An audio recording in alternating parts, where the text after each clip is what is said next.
Қайырлы күн, құрметті оқырман қауым.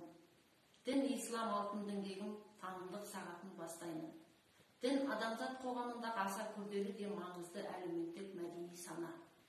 Діннің басты мақсаты адамның рухани жетілуі және оның жаратушы Құдайға сенімі. Жер бетінде қаншама мың халық бар, олардың өмірге деген түсінігі, жалпы дінге деген көзқарастары әртүрлі. Қазіргі заманда сан алуан дін ағымдары бар. Олардың көбісі халықтың көзін байлаушылыққа апаруы мүмкін.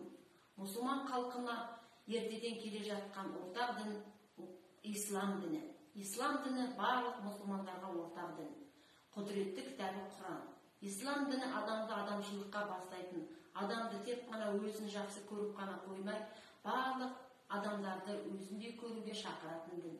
Ислам діні өте таза, қарапайым, елдің өмір сүру қағидаларына ыңғайлы. Ислам діні бүкіл адамзатқа бағышталған болашағы көлемді әлемдік дін. Исламның өзге діндерге айырмашылығы, ғылым мен зерттеулерге жолы ашық, еркін ойлауға, ізденуге. Дүниетаным бойынша имандылық иманнан пайда болады, ал иман жүректегі нұр. Дін адамзат тарихы менен мәдениетінің ажырамас бөлігі екенін білесіздер. Қазақ халқының негізгі діні ислам діні болғандықтан, баланы ерте жастан мұсылмандыққа тәрбиелеу парыз. Адам жас кезінен дұрыс, әсем сөйлеуге дағдылануы керек. Ол да адам бойындағы ізгі қасиеттердің бірі.